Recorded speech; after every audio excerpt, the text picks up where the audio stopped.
Un programa de análisis jurídico y político sobre temas de interés nacional. ¡No negociable! Con Paola Martínez, Jorge de Lama e Isabel Soto. Aquí te brindamos información sin filtros ni compromisos, porque en No Negociable la verdad no está a la venta. Sabemos lo que te preocupa y lo analizamos desde un enfoque legal y también cristocéntrico. Sintonízanos todos los lunes y viernes a partir de las 5:30 de la tarde. Solo por Betel. Te acompaña. Bienvenidos a una nueva edición de su programa No Negociable por Betel Radio. ¿Cómo están? El día de hoy es el día 4 de noviembre de 2024 y tendremos un programa como siempre muy especial y de mucha importancia en la realidad nacional actual. Como saben, nunca estoy solo, estoy siempre bien acompañado con mis amigas y compañeras y hermanas Paola Martínez e Isabel Soto. Paola, ¿cómo estás? Hola Jorge, hola Isabel, hola amigos, ¿cómo están? Muy buenas tardes, estamos en tu programa No Negociable, es nuestro programa número 69, apúntenlo, porque el siguiente viernes es nuestro programa no 70. Parece, ¿no? No parece, no sí, parece. Así es amigos, este es tu programa No Negociable, donde lo que no se oculta es el conocimiento y lo que no se negocia es la verdad. Isabel. Así es, Jorge, ¿cómo estás? Muy buenas tardes. Buenas tardes, Paola, Isabel. amigos de todo el Perú, ¿cómo se encuentran? Nuevamente bienvenidos a una edición más de su programa No Negociable y como siempre recordarles que pueden sintonizarnos en la frecuencia 100.1 FM como lo están haciendo y también en el interior del país en la frecuencia que corresponde y por supuesto también en AM, en la frecuencia AM, en los 660 AM. Entonces también decirles que pueden contactar con nosotros porque queremos escuchar también sus comentarios, sus consultas al número de WhatsApp 947-246-545. 947-246-545, en donde vamos a estar listos y más que dispuestos a escucharte y resolver tus consultas. El día de hoy tenemos un tema muy importante, como cada lunes y viernes. Este es un programa de análisis jurídico y político sobre temas de interés nacional, que al ciudadano de a pie le interesa saber. Así que, ¿cuál es el tema de hoy, Jorge? El tema de hoy es un fallo sin respeto legal en el Tribunal Constitucional a propósito de la sentencia que tiene que ver con estos dos magistrados o funcionarios que trabajan en la Junta Nacional de Justicia que fueron inhabilitados por el Congreso de la República. Pero antes tenemos que agradecer al Movimiento Misionero Mundial por habernos invitado a participar en la Convención Nacional de Jóvenes que se llevó este sábado a cabo. Nosotros nos hemos visto, prácticamente nos estamos viendo bastante seguido y es un gusto, nos vimos ahí ese día. Fue un momento muy bonito, muy especial, lleno de la presencia del Señor y de mucha palabra para edificación. No sé si ustedes quieren compartir algo de la experiencia, Claro. porque yo sí me sentí muy privilegiado por haber estado ahí ese Sí, día. estuvimos en el estadio Ollantaytambo en el distrito de Ate Vitarte y hemos visto a miles de jóvenes en un mismo sentir. Y qué bueno, y aplaudimos desde aquí que el movimiento tenga ese tipo de reuniones que es importante, ¿no? Incluir a los jóvenes en principios y valores y sobre todo en conocimiento de Dios. Así es, estuvimos muy complacidos de estar allí presentes en una multitud de personas, todo el estadio Ollantaytambo de Ate lleno de jóvenes, lleno de la presencia del Señor, que realmente tanta falta nos hace, no solo en nuestros hogares, sino hasta en la política de nuestra nación, en todas las entidades públicas, porque finalmente una nación cuyo Dios es el Señor, es una nación bendecida. Así que ese día gozamos de la presencia de Dios, de la palabra, nos reencontramos todo el equipo de Betel Radio y fue realmente muy emocionante. Sí, espero que se repita pronto. Yo también. Y bueno, amigos, ya habiendo hecho este preámbulo, nos vamos a poner un poco en contexto. El Tribunal Constitucional publicó una resolución que declaró infundada la demanda competencial del Congreso contra el Poder Judicial debido a la fallida destitución de los integrantes de la Junta Nacional de Justicia, Inés Tello y Aldo Vázquez. Pero ¿qué sucedió? Que dicha resolución, que ha sido publicada hoy, creo, ¿no? Solo contiene los sustentos de votación de 4 magistrados: Luz Pacheco, Helder Domínguez Jaro, César Ochoa y Manuel Monteagudo, porque los otros 3 integrantes no entregaron su voto. Ha ocurrido algo en esa sesión, pero para que nosotros tengamos claro el contexto, queremos que la producción nos pase la nota elaborada por Michelle Santos. Muchas gracias, Michelle. La nota en No Negociable.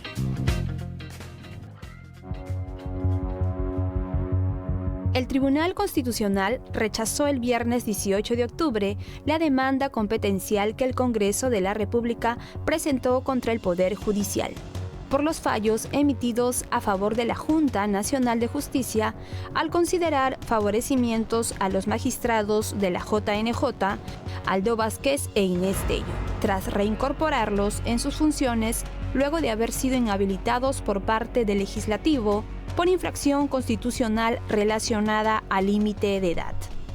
¿Puede el Poder Judicial intervenir cuando un ciudadano alega que le han vulnerado un derecho fundamental en la actuación del Congreso en una función que le es propia? Hemos dicho sí, porque si no, el Congreso sería juez y parte. La posición que el TC consideró para rechazar la demanda competencial del Congreso contra el Poder Judicial fue porque todo ciudadano tiene el derecho de recurrir al Poder Judicial mediante una acción de amparo cuando se le ha vulnerado un derecho fundamental.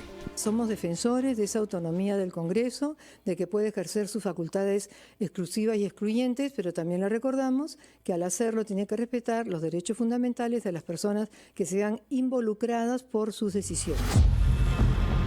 Dicha decisión fue amparada por el voto de 4 de los integrantes del Tribunal Constitucional, Luz Pacheco, Elder Domínguez, Manuel Monteagudo y César Ochoa. Cabe precisar que no votaron los magistrados Pedro Hernández, Francisco Morales y Gustavo Gutiérrez Tixe. En una entrevista a un medio radial, Luz Pacheco detalló que al no ver la manera de conciliar las posturas de los magistrados frente a este caso, el cual era expuesto por el doctor Hernández, y al contar con la asistencia de los 7 magistrados, decidió pasarlo a votación. Yo creo que él, como estaba un poco mortificado por lo que venía ocurriendo, no me escuchó. Y él cogió sus cosas y salió. Hernández sale de manera presencial. Después escuchó al doctor Gutiérrez que decía que la votación fue en la tarde, pero no, había sido en ese momento y por lo visto no escucharon. Yo creo que ese ha sido todo el problema que ha habido, porque por el Zoom ellos no oyeron que ya estábamos votando. Según Pacheco, hubo quórum al momento de realizar la votación porque eran 7 los magistrados que estaban presentes en la sala, donde comenta que 2 de ellos dijeron que no iban a votar y otro no respondió nada. El que ellos hayan abandonado la votación mientras que era la votación tampoco puede romper el quórum. Sin embargo, esto es cuestionado por el magistrado Gustavo Gutiérrez Tixe, quien asegura que se ha votado sin quórum y cuestionó el comunicado publicado por el Tribunal Constitucional donde dan a conocer el fallo, porque el caso no se sometió a votación y añade también que sus colegas habrían caído en una infracción constitucional grave. La votación fue en la tarde y en la tarde ya no habían 3 magistrados, ya no había quórum. Para que se vote un caso en el Tribunal Constitucional, tiene que haber por lo menos 5 magistrados. Y lamentablemente mis colegas, con esta decisión, han incurrido en una grave infracción constitucional, que es lo que más me preocupa. ¿Hubo o no hubo quórum? ¿Fue legal el fallo del TC al rechazar la demanda competencial del Congreso al Poder Judicial? ¿Actuaron en términos constitucionales? Entérate hoy en nuestro programa.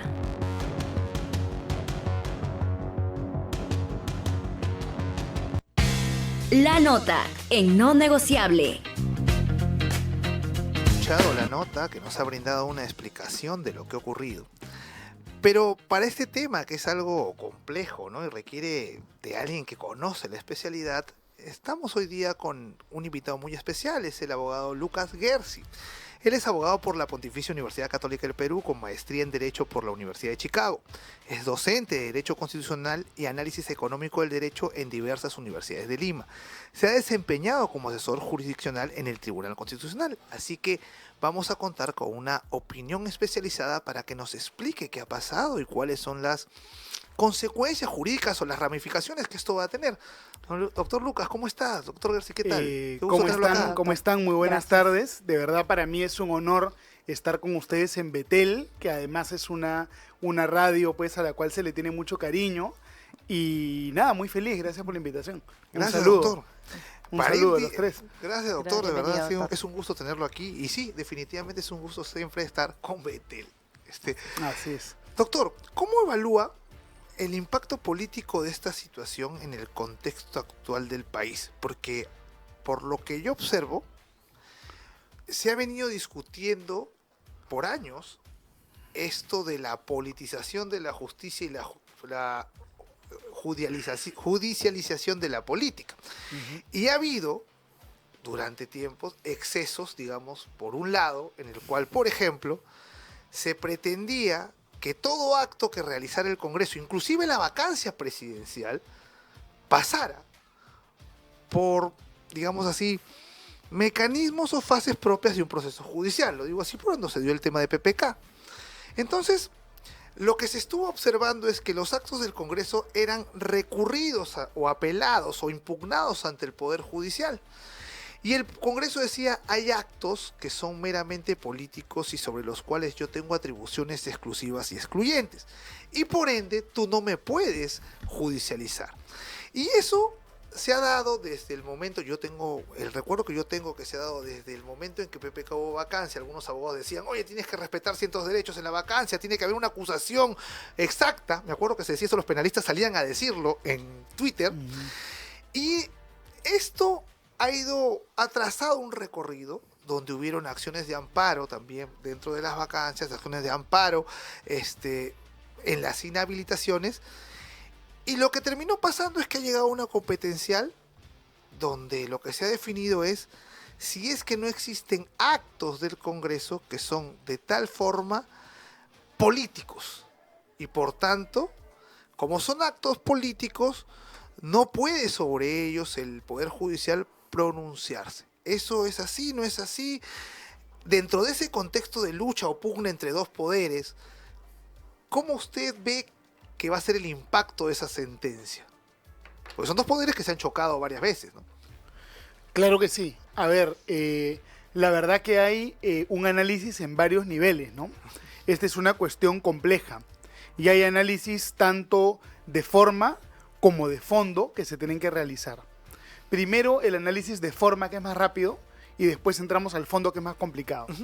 A ver, la verdad que a mí me causa pena que el Tribunal Constitucional, que es una entidad tan importante, en vez de estar concentrada en sus labores, sea objeto de un conflicto, de una controversia interna entre los magistrados, ¿no? Que son colegas y que son todas personas muy preparadas y con un muy buen nivel jurídico, ¿no? Entonces mi invocación sería que busquen llegar a un acuerdo, que busquen poner sus diferencias de lado, porque no es óptimo que estén teniendo este tipo de discrepancias entre ellos, ¿no? Por otro lado, este caso específico de la Junta Nacional de Justicia ya no va a tener ningún impacto práctico, porque la Junta Nacional de Justicia antigua ya cesó en sus funciones y ha entrado una nueva Junta Nacional de Justicia. Entonces yo no comprendo por qué un tema que ya quedó futbolísticamente hablando en offside está generando tantas pasiones en el Tribunal Constitucional, ¿no? Entonces yo haría un llamado a la calma. En realidad el caso el TC ya publicó una sentencia hace unos instantes, ya declaró infundada la demanda. Hay un grupo de magistrados que no entregaron su voto, ¿no es cierto?, que es una situación que se ha dado en algunos casos antes, pero que es una situación rara. Entonces el tema ya debería quedar acá, hay que cerrar el tema y concentrarse en otros casos ya más importantes. Este tema quedó para mí superado, en verdad. Pero ahora el análisis de fondo, ¿ya? El análisis de fondo. Efectivamente, el Poder Judicial en varias oportunidades ha cometido excesos que desde mi punto de vista son excesos muy, muy graves. Porque ciertos jueces, a través de medidas cautelares, han paralizado procesos muy, muy importantes para nuestro país. Y un caso gravísimo de esto tiene que ver, de hecho, con la elección del año 2021. En la elección del año 2021, resulta que el Colegio de Abogados de Lima tenía que nombrar a un miembro del Jurado Nacional de Elecciones. Ese miembro del Jurado Nacional de Elecciones no se pudo elegir. ¿Por qué? Porque un juez con una medida cautelar dijo que no lo escojan. Y por ese motivo el jurado, en vez de tener 7 miembros, tenía 6 miembros. Y todo quedaba empatado 3-3 y todo lo decidía una persona nada más, que era el señor Salas Arenas. Entonces un juez con una medida cautelar generó un impacto de destrucción del Estado de Derecho, porque una entidad muy importante no se pudo completar su conformación. Otro caso extremadamente grave fue el caso de la elección del defensor del pueblo. Había un defensor del pueblo que ya había concluido su gestión, había una autoridad interina, era necesario escoger un nuevo defensor y nuevamente un juez con una medida cautelar, con una resolución, paró un proceso constitucional. Los jueces tienen un gran poder en el Perú, pero también tienen responsabilidad y su poder tiene un límite. Un juez no puede impedir que se lleve a cabo un proceso constitucional y un juez no puede generar una situación donde una autoridad que no tiene legitimidad prolongue su mandato de forma irregular o indefinida, ¿no? Como pasó también con una medida cautelar para evitar la elección de los miembros del Tribunal Constitucional presentada por Walter Ayala, creo yo. También ocurrió que en el caso en ese caso no se le dio la razón, ¿no?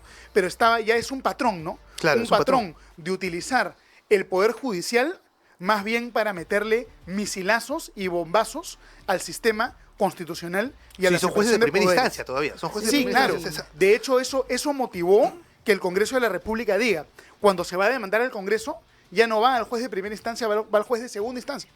Pero las salas de segunda instancia igual cometieron en las mismas infracciones. Por ejemplo, en estos casos de la Junta Nacional de Justicia, ¿no? Por eso si yo fuera magistrado, para mí esta demanda había que declararla fundada. Por supuesto que la demanda era fundada, porque el Congreso tiene un margen de discreción para sancionar, para destituir a ciertos funcionarios. Y el Congreso no te tiene que explicar por qué los sanciona o por qué los destituye. Cuando el Congreso destituye a un ministro, le niega la confianza o lo censura, el Congreso no te dice por qué, porque el Congreso no es un juez. El Congreso no emite una resolución motivada. El Congreso no aplica una razón individual, sino que es una razón colectiva. Y cada parlamentario tendrá su razón. El Congreso no motiva, es un órgano político. Por tanto, el debido proceso aplica en el Congreso, sí, pero de forma distinta a cómo aplica en el Poder Judicial. Entonces, han habido muchos excesos y ojo que el TC ha entrado a corregir esos excesos. En un caso donde dijo, ¿no? El TC le dijo al Poder Judicial, ojo, tú no puedes parar la elección del defensor del pueblo, por ejemplo, ¿no? Entonces, claro, los jueces tienen límites también. Claro, Doctor, solo para terminar, una consulta, perdona, porque justo saltó, disculpa Isabelita, solamente un temita, pero no hay una diferencia entre el proceso que le llevan a los de la Junta Nacional de Justicia y en el proceso que se le lleva a un ministro cuando se le censura, porque en el proceso que se le lleva a los de la Junta Nacional de Justicia se habla de una destitución por falta grave, no es una sanción política solamente, por lo menos para la gente de a pie.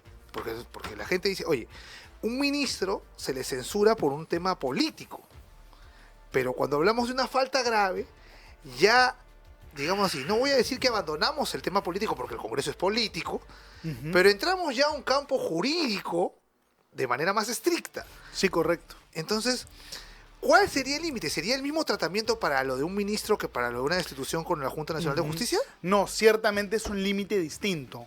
Ciertamente es un límite distinto y yo creo que es correcto que el reglamento del Congreso no está de repente bien formulado, de repente hay que precisar ese tipo de procedimientos, pero lo que el Poder Judicial dijo no es que había que precisar.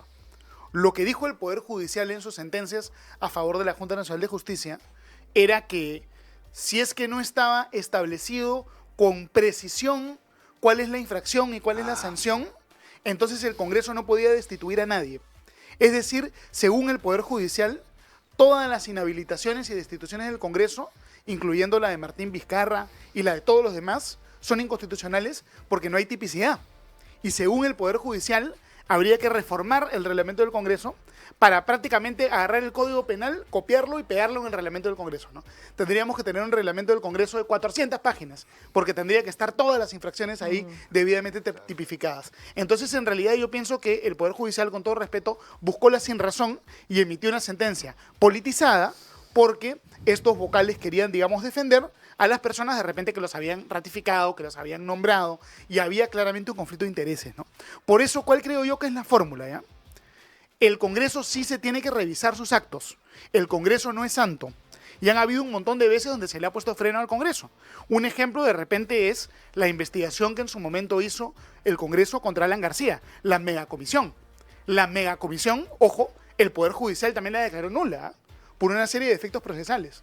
Es decir, el Congreso no es santo, siempre se puede equivocar también. Pero yo creo que para evitar las idas y vueltas, los conflictos, cuando se presente un amparo contra el Congreso, ese amparo se debería ver en una sola instancia, directamente en el Tribunal Constitucional, para que no haya la cautelar y después una sentencia y después chiquito, una apelación y todo una avanzada y retrocedida que al final el público está confundido. Lo de la Junta Nacional de Justicia parecía prácticamente una película de comedia, ¿no? Una película de payasos, porque una semana los nombraban, después los destituían, después se revertía y al final creo que ni los congresistas, ni los miembros de la Junta Nacional de Justicia, ni los magistrados sabían qué pasaba. Era más enredado que nadie sabía qué pasaba, pues, ¿no? Todo lo cual, doctor, usted como constitucionalista y con el criterio que nos ha explicado, quizá pueda explicar en dónde está el meollo del asunto, porque son 3 poderes del Estado que deberían tener, digamos, la separación de poderes, y sin embargo el Congreso, no solamente esta vez por el Poder Judicial, sino que también se encuentra en la subcomisión de acusaciones constitucionales, el proceso que se le sigue al señor Salvador del Solar, al señor Vizcarra, por el hecho de haber querido impedir en su momento, el año 2019, la elección de los miembros precisamente del Tribunal Constitucional, y por lo cual vino lo que fue la denegación fáctica y en consecuencia el cierre del Congreso. Correcto. Entonces, doctor, ¿dónde cree usted como constitucionalista que se encuentra el meollo del asunto? La Constitución es clara cuando dice que es una potestad del Congreso destituir a los miembros del Tribunal Constitucional por causa grave, y también hay una facultad de control político de los congresistas. Pero ¿dónde diría usted que falta, digamos, poner los candados para que esta separación de poderes funcione? Correcto. A ver, ojo que quienes pueden ser destituidos por falta grave son los integrantes de la Junta Nacional de Justicia, ¿no? Sí, así es. En este caso yo creo que la falta grave de repente sí estaba, ¿no? Porque había una Junta Nacional de Justicia que tiene que ser neutral frente a jueces y fiscales, porque evalúa a jueces y fiscales, pero la Junta Nacional de Justicia emitió comunicados defendiendo a jueces y fiscales, entonces rompieron un poquito la neutralidad. Yo creo que quizá hubo también mucha agresividad de una parte hacia la otra y al revés, ¿no? Por ejemplo, los miembros de la Junta Nacional de Justicia prácticamente acusaron al Congreso digamos, de cosas horribles para abajo, ¿no? Se perdió el decoro totalmente y la pasión yo creo que le ganó a ambos lados. Pero el Congreso tiene ciertamente esa facultad, ¿no? El Congreso tiene esa facultad y yo tengo la seguridad que la nueva Junta Nacional de Justicia va a actuar con mayor prudencia, ¿no? Seguramente. Hay un trasfondo político. Si esto no es un tema de leyes, porque la Constitución es clara, el reglamento, el Poder Judicial también tiene sus normas, ¿cree usted que hay un trasfondo político detrás de eso? Obviamente hay un trasfondo político, pero por supuesto, es clarísimo el trasfondo político. Recordemos que los miembros de la Junta Nacional de Justicia fueron removidos y eso dio lugar a que el señor Crovetto de la OMPE no fuera ratificado. Después regresaron esos señores y el señor Crovetto de la OMPE fue ratificado. Entonces, la Junta Nacional de Justicia es una institución que concentra mucho poder, porque de ella depende el control del Ministerio Público, el control del Poder Judicial y el control de los organismos electorales. Tiene un poder inmenso. Y pese a tener un poder inmenso, de repente la mayoría de los peruanos no sabe cómo se escoge esta junta. De repente sus procedimientos no son necesariamente los más transparentes. Entonces lo que nosotros deberíamos buscar es que el proceso sea recontra transparente, ¿no es cierto? Se escoge a través de un concurso, ¿no? Pero de repente la mejor manera de escoger esta junta es que se escoja igual que el presidente del BCR, ¿no?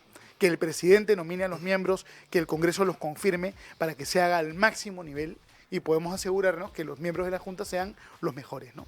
Yo creo que los miembros de la nueva Junta son personas respetables, ¿eh? Gente de alto nivel. Está el doctor Tábara, que fue presidente del Poder Judicial. Es una buena Junta, pero realmente pues que hubo un conflicto mal llevado, innecesario y finalmente dañino para nuestra democracia.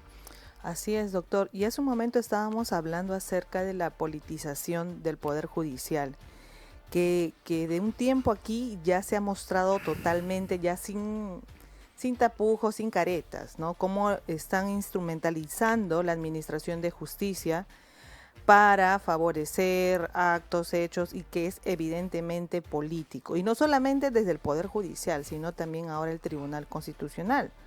¿no? La última declaración de la presidenta, por ejemplo, ahora del Tribunal Constitucional, la doctora Luz Pacheco, acaba de señalar lo siguiente, justamente a razón del proyecto de ley del congresista Alejandro Muñante sobre la modificación de la cantidad de miembros. Ella ha señalado lo siguiente, dice, no podemos ponernos de acuerdo cuando somos 7. ¿Cómo sería con 9? Y me llama bastante la atención que justo se presente este proyecto de ley en este contexto. Me da que pensar. Ya. ¿Qué podemos? A ver, yo le tengo un cariño, una cercanía muy grande al congresista Muñante.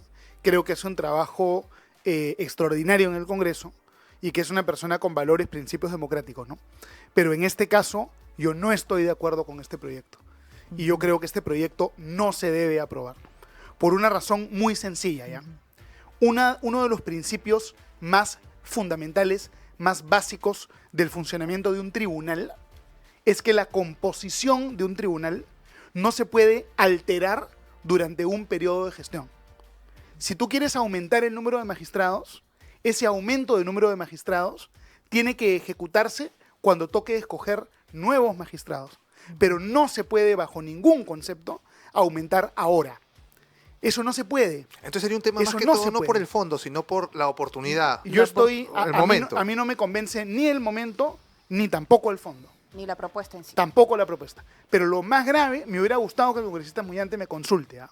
Que algunas cosas me ha consultado. Pero a mí yo no estoy de acuerdo ni con la forma ni con el fondo. Y ¿qué es lo más grave? ¿Ah? Lo más grave es la forma. Esto de acá tiene una historia, ¿ya? El presidente de Estados Unidos, Franklin Delano Roosevelt, que es el presidente, uno de los más polémicos de Estados Unidos, el único presidente que ha tenido Estados Unidos autoritario en toda su historia. El presidente Roosevelt, él no controlaba la Corte Suprema de Estados Unidos. Todo el rato la Corte Suprema declaraba inconstitucional sus decretos. Entonces Roosevelt amenazó a la Corte Suprema. ¿Cómo la amenazó? Diciendo, mira, si tú no me das la razón, voy a nombrar un montón de magistrados adicionales para yo tener control de la Corte. ¿Y eso cómo se llama? Eso se llama court packing. El court packing es algo dañino al Estado de Derecho. No se puede hacer court packing. No se puede modificar la composición de un tribunal. Porque si tú modificas la composición de un tribunal, eso, como dice la presidenta del TC, se presta a la posibilidad que de repente hay un sector pues, que no tiene control, que quiere tener control, ¿no? O que quiere manipular la conformación para que un caso en específico salga de una forma o de otra. Es decir, es muy peligroso, no se debe hacer. Pero entonces nunca se podría hacer, o sea, nunca se podría ver una cantidad, o sea, ningún tribunal en el mundo ha modificado el número de miembros en no se España, debe porque hacer. en España tienen 12, creo, en Italia tienen 15, creo. Pero la pregunta que me hago es, o sea, claro, entiendo el punto de vista desde que no se debe hacer en un momento como esta coyuntura. No, pero no es un tema No solo tampoco por de el momento. coyuntura. Es Debería decir, hacerse al momento de escoger nuevos magistrados. Ya, bueno, por eso decía, o sea, es el tema de el momento, porque si no se explica bien eso, se entiende que una vez creado ya no se puede modificar Le nunca haría los la miembros. pregunta Y la de carga otra procesal forma. podría ser La carga procesal. A ver, no digo que sea ahora- ahorita, pero digo ¿Eso en justifica? general, lo hablo como teóricamente, ¿no? Digo así. Ya que nos ha quedado claro que se debe hacer, como usted dice, en su opinión, para el momento en que se elijan nuevos magistrados, ¿ok? Ya el tema es un tema de oportunidad, cuándo sería lo correcto hacerlo. Esa es una parte. ¿Ah? Claro, en el claro, tema es del una fondo yo tampoco estoy No convencido. estoy de acuerdo No, ni, claro, con, pero- a ver, ni con el momento ni por- con la propuesta. Pero mi pregunta es la siguiente, doctor. ¿Se justifica por razón de una representación? Por ejemplo, cuando se habla de la falta de más congresistas y se llegó al debate y la aprobación de la doble cámara en el Congreso de la República, se apeló a una subrepresentatividad. En el caso del Tribunal Constitucional, al igual que en otros países, como bien lo ha mencionado mi compañero Jorge, existen una mayor cantidad de magistrados del Tribunal Constitucional, cualquiera sea el nombre que lleve en otros países. De alguna manera, le pregunto, ¿esto justifica, o sea, el aumento de estos magistrados del Tribunal Constitucional puede estar basado en ese razonamiento? A ver, digamos, los casos más importantes del TC se tienen que resolver por el pleno del TC. El TC no está diseñado, en realidad, para que hayan grupitos de magistrados, pequeñas salas que resuelvan, ¿no? Sino que la idea del TC es que todos los magistrados resuelven todo. Ese es el ideal, ¿ah? Entonces, si tú aumentas el número de magistrados de 7 a 9, los casos más importantes, en vez de pasar por 7 escritorios, van a pasar por 9 escritorios y se van a demorar más, ¿no? El argumento puede ser, yo quiero que haya mayor reflexión, mayor debate, más pluralidad de opiniones, ¿no? Puede ser, pero yo no creo que eso sea estrictamente necesario, ¿no? Yo creo que estamos bien con 7. ¿Cuál es para mí la reforma más importante? Para mí la reforma más importante no es el número de magistrados, sino el periodo de gestión. El problema que nosotros tenemos es que los magistrados del Tribunal Constitucional peruano tienen el periodo de gestión más corto en todo el mundo. No tiene ningún sentido escoger magistrados del TC por 5 años. Cuando tú escoges magistrados del TC por 5 años, lo que ocurre es que rápidamente se vence su periodo de gestión, el Congreso se demora escogiendo los reemplazos y lo que termina ocurriendo es que terminas teniendo por años magistrados del TC con el mandato vencido. Cuando los magistrados tienen el mandato vencido, eso puede afectar su independencia, porque están buscando trabajo y porque no saben cuándo se van a ir. Un magistrado que está buscando trabajo ya no es idóneo para resolver casos. Es decir, para mí lo ideal es un magistrado del Tribunal Constitucional con un periodo de gestión vitalicio, o de 10 años, 15 años. Pero aumentar el número puede ser, no puede ser. La verdad es que no creo que sea lo más relevante. Nos hemos salido. Doctor, Debería haber un voto menor para elegirlos. Es decir, cuando el voto es 87. Ajá. Y lo que se genera con 87 es que el que gane, realmente el que mande la elección, no son los 87, sino son el restante. O sea, ¿por qué? Porque cuando sumado al punto que usted ha dicho, que es el poco plazo que tiene, sumado a ese poco plazo, lo que se observa, lo que hemos podido observar es que se generan intereses o incentivos perversos respecto al tema. Porque, la repartija. Claro, porque lo que sucede es que termina siendo poderoso el bloqueo más que la elección, ¿cierto? La renovación termina siendo menos poderoso que el grupito que lo quiere bloquear, ¿cierto? Porque uno basta de los 87 que se caiga para que toda esa renovación se dé. Entonces la pregunta es, esa medida de ampliar el plazo, no me parece descabellada, no me parece descabellada realmente, sobre todo porque hay procesos democráticos que también toman su tiempo en la historia, sino no debería venir acompañada también con una reducción de ese voto tan gravoso que se pide, que es 87, que al final lo que ha demostrado en la historia del Perú es que más incentivos se generan para detener la elección y mantener a los tribunos pendientes de un hilo, que de renovarlos. A ver, digamos, no, yo sí creo que es muy importante que se mantengan los 87 votos. Es más, yo haría un sistema todavía más complejo.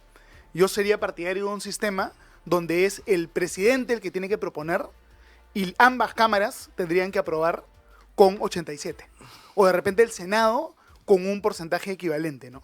Pero sí es bien importante la supermayoría, porque si no hay supermayoría, entonces la mayoría parlamentaria lo pone y no importa lo que piense la minoría. No, pero no tendría que ser una mayoría de 66, digamos así, ¿no? Se podría hacer 70 y algo. O sea, digo, bajarla un poquito. Un poco menos. O sea, puede ser. Puede ser, o sea, puede a lo que voy es ser, que no al extremo, ¿no? Porque entiendo también el punto, porque es un tribunal constitucional que tiene que representarnos. La idea es que haya un nivel muy alto de consenso. De acuerdo. Para que se escoja a una persona que le genere confianza en la mayoría de sectores, para que solo estén los mejores en ese tribunal. Digamos, el Tribunal Constitucional es la institución más poderosa del Perú. El Tribunal Constitucional es el que te dice, en última instancia, qué está bien y qué está mal. Son, a nivel moral y jurídico, los más importantes. Entonces es muy importante que la gente que esté ahí sea de primerísimo nivel. Por eso se pide tantos votos. Yo creo que hay un defecto, digamos, el lagarto Vizcarra hizo un daño gigantesco. Porque el lagarto Vizcarra lo que dijo era que había que escoger a los magistrados del TC por concurso público. Y eso hace mucho daño. Cuando tú pones un concurso público, los mejores ya no se quieren presentar. Porque los mejores, cuando escuchan concurso público, dicen, no, maltrato, me van a maltratar, me van a jalar, me van a hacer pasar un mal rato. Ningún buen profesional que yo conozco está dispuesto a Y meterse eso es lo que quieren las a un ONG. concurso Y público. eso quieren las ONG. Solo- Vamos a ir a una pausa sí, un ratito, mira. doctor. Está muy interesante y Ujú. queda esa pregunta y esa respuesta para después de la pausa. Gracias. Por supuesto. Hola amigos, estamos de vuelta aquí en su programa No Negociable y estábamos hablando con el doctor Lucas Gersi respecto de... En primer lugar empezamos a hablar del tema que nos convocaba sobre este fallo del Tribunal Constitucional que declara infundada la demanda competencial del Congreso por la destitución de los 2 miembros de la Junta Nacional de Justicia, pero nos empezamos a derivar, porque así somos los abogados, a temas interesantes sobre el Tribunal Constitucional. Entonces, el doctor Gersi nos estaba contando por qué tenía que tener un voto, por lo menos, de alto consenso la elección de un magistrado del Alto Tribunal de la República, porque es el más alto tribunal de la República, es el órgano de cierre de las disputas. Así es, así es. Claro, digamos, el Tribunal Constitucional es la institución más importante del sistema de justicia. Tenemos que tener un sistema que asegure que quienes estén ahí sean personas de primerísimo nivel profesional y moral. Entonces, por eso se requiere que haya un consenso muy alto.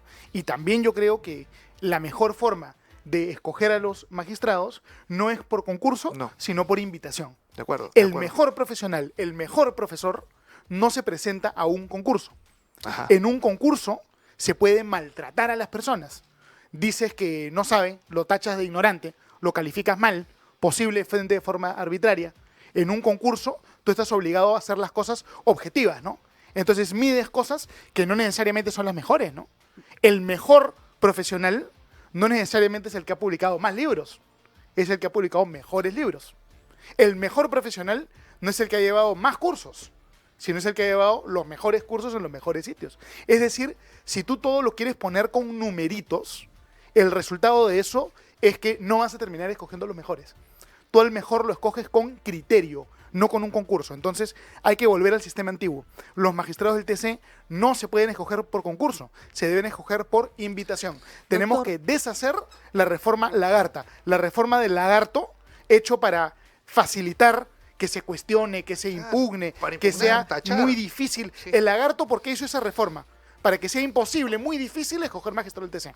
O sea, esa reforma hay que deshacerla, en mi Claro. punto de vista. Doctor, y en relación a su propuesta sobre la extensión del periodo de los años, que Ujú. en la actualidad son 5, y su propuesta es que sean 10 o vitalicios, Así es, claro. pero si digamos, recordamos los casos actuales, como por ejemplo la anterior presidenta del tribunal, la señora Marianela Ledesma, Ujú. y su terrible gestión y fallos, entre otras cosas más, que han permitido pues justamente los años que hemos vivido hasta ahora, de la desestabilización política. Tenemos antecedentes de otros magistrados más. ¿Usted considera que es, digamos, de acuerdo a nuestra realidad nacional, de acuerdo a los antecedentes, darle tanto poder en tantos años? Porque sabemos que los años causan de cierta forma perpetuidad, causan de que ellos puedan tomar el control, decisiones, emisión de fallos que realmente son realmente inconstitucionales, siendo ellos el máximo ente de la Constitución, ¿no? La interpretación. No podríamos estar, digamos, en una propuesta de 7 años como lo es, digamos, los miembros de la elección de la Contraloría, ¿no? O del Defensor del Pueblo, como para equiparar todo. A ver, antes que nada, ¿no? A la doctora Ledesma es una persona con ideas distintas a las nuestras, seguramente. Una persona de izquierda, pero yo creo una persona honorable, ¿ah? O sea, tampoco le echaría la culpa de todo a ella.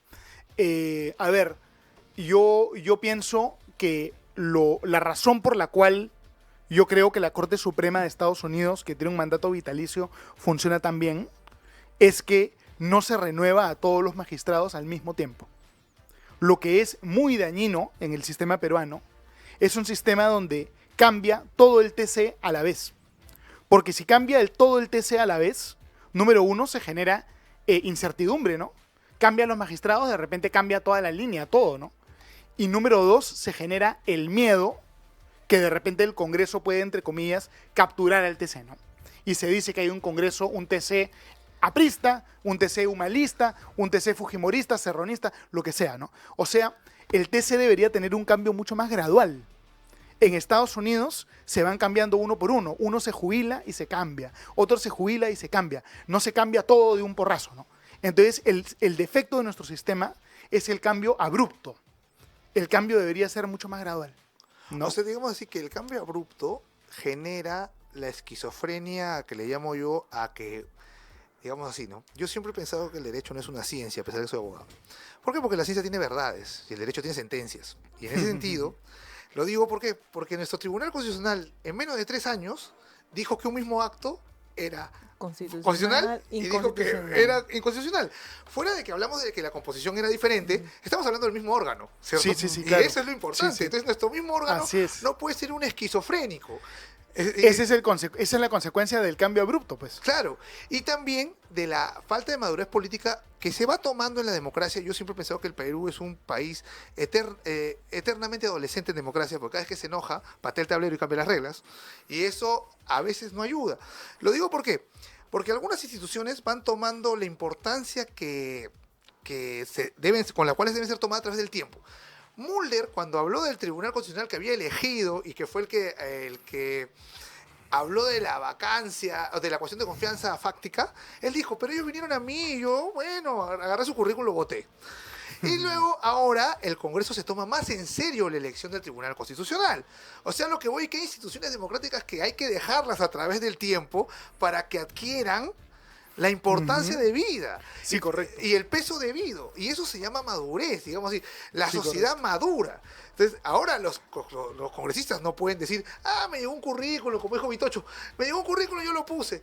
No, ya no puedes decir eso, hermano. La experiencia te va forjando, ¿no? Exacto, la historia va diciéndote qué es lo correcto y qué no es lo incorrecto. Además, a ver, yo creo que el Perú, a veces los peruanos no somos conscientes de eso.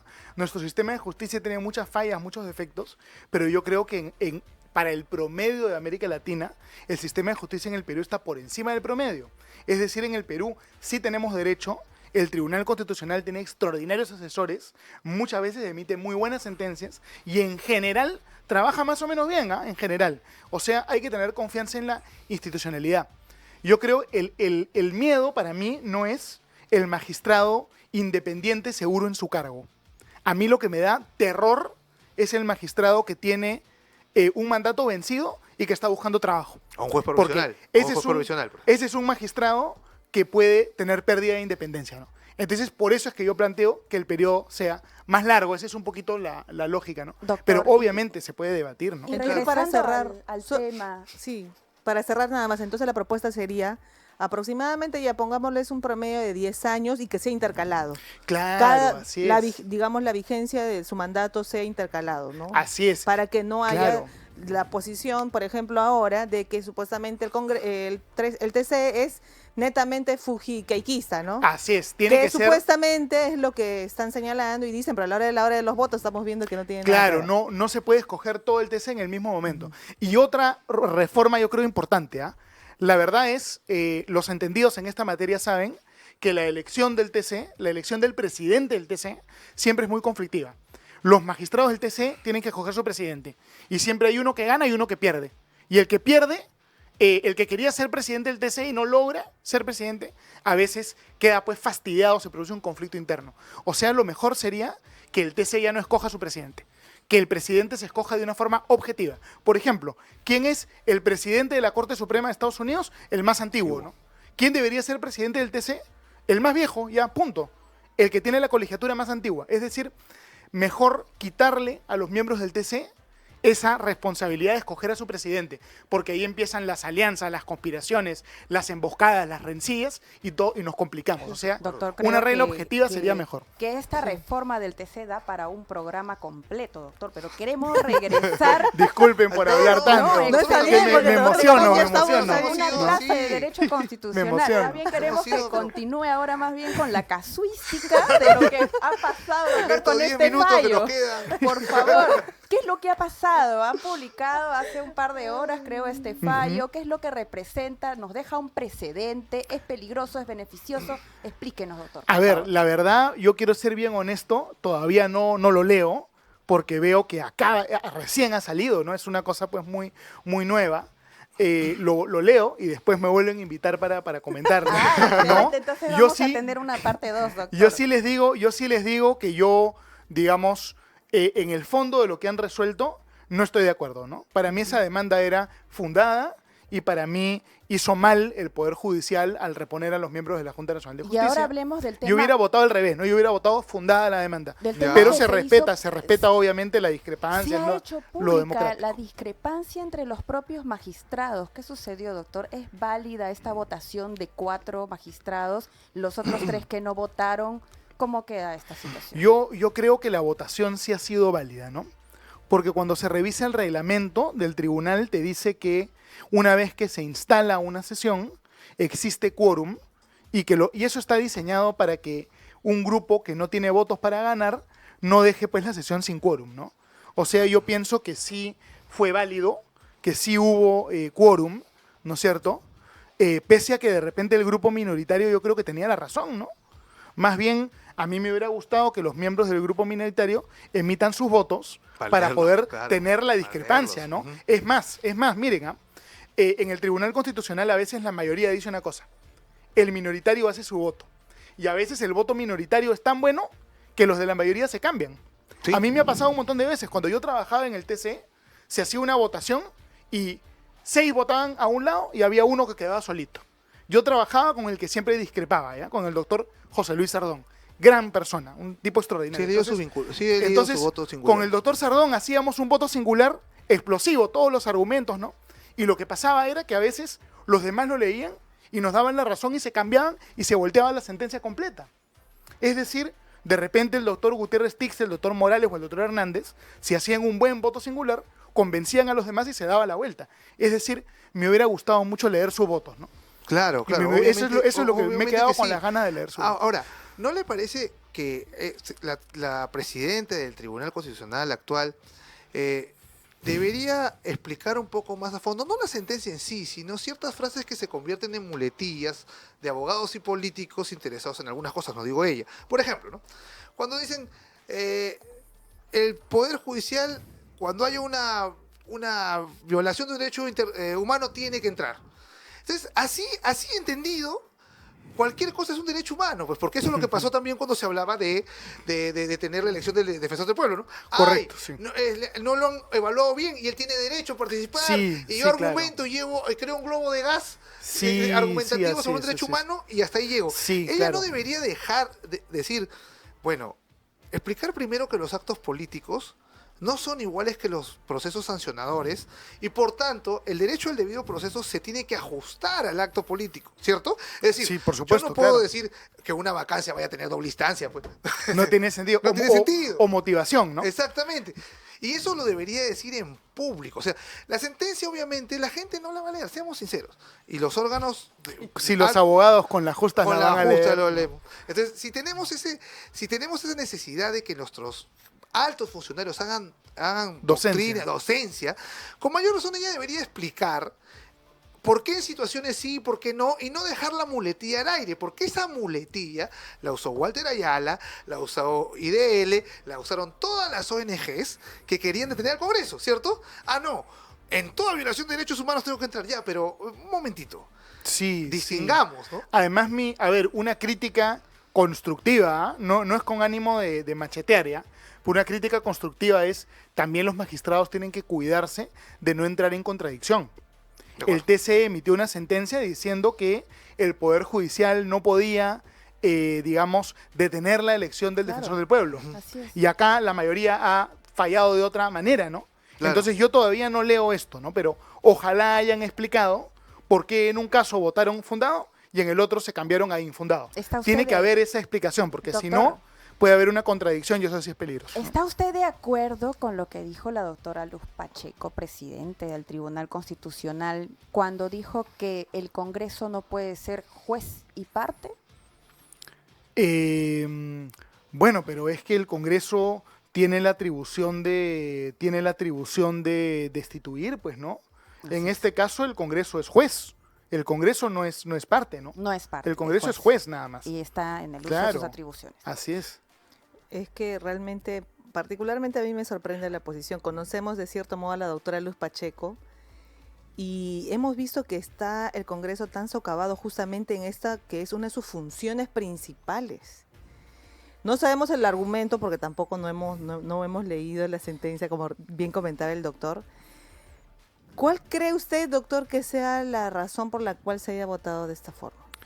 La verdad no lo sé y sería un ejercicio especulativo porque esto ha ocurrido creo hace pocos minutos y todavía no lo leo. Pero qué importante Quisiera lo no que usted especular. dijo, que es peligroso que el TC se esté contradiciendo, ¿no? Si en un fallo anterior ya, digamos, le dio la razón al Congreso en el sentido de defender sus atribuciones y ahora no, ¿cómo va a quedar esto, doctor? Todavía sigue porque creo que puede haber una apelación. No, ¿O no? aquí ya no Aquí cabe, muere. aquí ya no cabe no, ninguna apelación, nada. es una Ningún otro recurso. No, Ahí quedó, a porque ver, este es el no, máximo a ver. órgano que A interpreta ver, la Constitución y fin. para que tengan el panorama completo. No cabe apelación, ¿no? Claro. El TC ya es la instancia final. Final. Pero sí cabe un recurso que se llama aclaración. Ah, Si ok. hay una parte de la sentencia que no es clara, que aparentemente es así un poco contradictoria, el Congreso podría pedirle al Tribunal Constitucional que el Tribunal Constitucional aclare. ¿Y puede cambiar el sentido del fallo? No puede cambiar el sentido. No debería, pero lo usaron una vez para Pero cambiar. puede cambiar el contenido. Sí, pues ese estuvo mal, ¿no? Sí, Ese bueno, mal. estuvo malísima. Sí, y sí, fue- sí. y me acuerdo clarísimo frontón, de esa caso jugada que le frontón. cambiaron el voto al magistrado Sí. que ya estaba. Luego, digamos, aparte de la aclaración, hay otra figura que se llama la integración. Imagínate que en la demanda se pidieron 3 cosas y hablaron solamente de 2. Entonces podrían agregar de repente un capítulo, ¿no? Una parte podrían agregar. Es decir, esas cosas se dan, ¿ah? Pero y a no veces cambia el sentido del fallo. el sentido del fallo no, pero el contenido eventualmente sí puede cambiar. O sea, todavía no es que esté 100% cerrado. Ya no Hay pueden votar espacios los a otros maniobra. 3 magistrados. Ya no. No, a ver, hay un antecedente, ¿no? El magistrado del TC, Ernesto Blume, Fortini, había veces que también se publicaban sentencias y él no había entregado su voto a tiempo. Pero el magistrado Blume escribía su voto y lo publicaban después. Es decir, los magistrados que han quedado en minoría igual podrían, yo creo, deberían redactar su voto y el voto se publica después. Claro, porque ¿No? al final es si el Tribunal Constitucional, nuevamente, como hemos dicho, es el tribunal más alto de la nación y por ende todos tenemos intereses de saber qué es lo que dice Claro, nuestro la magistrado. lógica de La cada lógica, uno. Queremos ¿no? estudiar Así el es, tema, así queremos es. saber, queremos ahondar el asunto. Tenemos Y- que tener ambas posturas por escrito. Por Sí, supuesto. exactamente. ¿no? ¿Y por qué Espero es que nos interesante? estén escuchando los Bueno, magistrados del ya Ojalá. nos ha ganado el tiempo, doctor. Muchísimas gracias. Ha sido un gusto estar con usted hoy día, Gracias, chicas. doctor. Y bueno, El amigos, gusto nos es mío. vemos en el próximo programa de No Negociable, Negociable. porque Betel Te te acompaña. acompaña. Nos vemos. Muchas gracias, encantado. ¿ah? Y Gracias, buenas, doctor. buenas Qué discusiones y buenísimo, conversaciones buenísimo. hemos tenido. Gracias. Gracias. Hemos presentado No Negociable. Sintonízanos los lunes y viernes a las 5:30 de la tarde. Solo por Betel te acompaña. 100.1 FM. En Lima, sintoniza Betel Radio en los 660 AM.